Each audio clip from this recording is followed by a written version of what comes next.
Family card. এই family কার্ডের প্রলোভন দেখিয়ে একজন বিধবা নারীকে ধর্ষণ করা হয়েছে।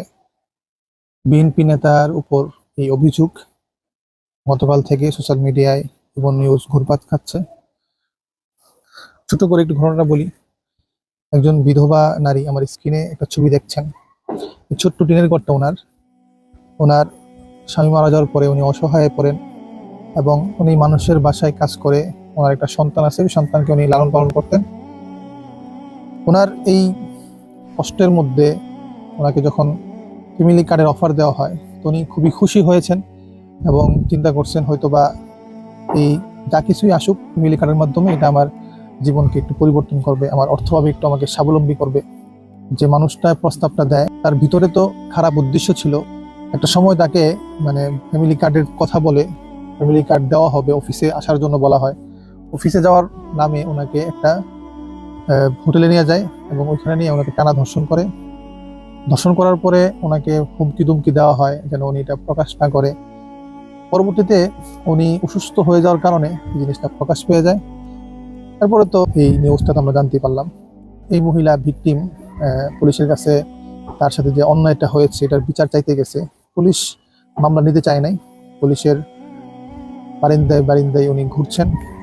উনি যে নেই বিচারের আশা করছেন এটা এখন অব্দি উনি পান নাই। এখন বিষয় হইল, আমরা যদি এই বিষয়টা নিয়ে চুপ থাকি তাহলে আপনি এবং আমরাও এই অন্যায়টাকে মেনে নেওয়ার মতন অবস্থা হবে এবং একজন মাজলুমের পাশে যে দাঁড়াতে পারলাম না এর জন্য আল্লাহর কাছে জবাবদিহি করতে হবে।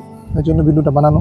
যারা বিএনপি সমর্থক ভাইরা আছেন, অনেকেই অন্ধের মতন বিএনপিকে সমর্থন করেন, আবার ফেসিস্ট হয়ে ওঠার পিছনে মদত কাজ করতেছে আপনার এই অন্ধের মতন সমর্থন করার বিষয়টা।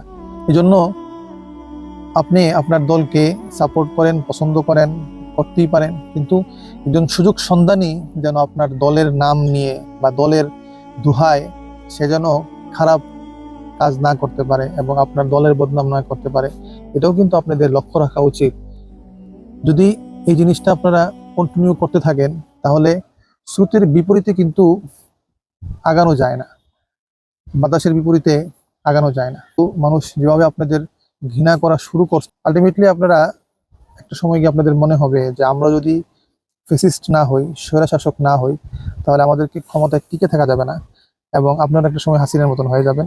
এই জন্য এই জিনিসগুলো থেকে বেঁচে থাকার জন্য অবশ্যই আপনার দলকে আপনি সর্বপ্রথম সমালোচনা করুন, ভুলগুলো ধরিয়ে দিন, যৌক্তিক সমালোচনা করুন। যৌক্তিক সমালোচনা করা এটা কোনো অন্যায় না, এটা একজন দেশের নাগরিক হিসেবে আপনার কর্তব্য। যেন আপনার দলের যৌক্তিক সমালোচনাগুলো আপনার করতে হবে। আর যদি যৌক্তিক সমালোচনাগুলো আপনি আপনার দলের জন্য বেছে নেন তাহলে আপনার দল সঠিক পথে চলার জন্য সে বাধ্য। সমালোচনা করার কারণে তাকে পুলিশে ধরে নিয়ে যাবে, একজন মানুষ বিএনপির নেতার পরিচয়ে একটা বিধবা নারীকে ধর্ষণ করবে, কিংবা আরেকজন ব্যক্তি অন্য দল করে বিধায় আপনি ক্ষমতায় আছেন এর জন্য তাকেও তার উপর জুলুম করবেন। এগুলাকে আপনারা প্রশ্রয় দিতে পারেন না বা সাপোর্ট করতে পারেন না। যদি এগুলো কন্টিনিউ করেন তাহলে আপনাদের ফেসিস্ট হয়ে উঠতে হবে। আবার হয়তো কোনো না কোনো একদিন শেখ হাসিনার মতন আপনাদেরও দেশ ছাড়তে হবে।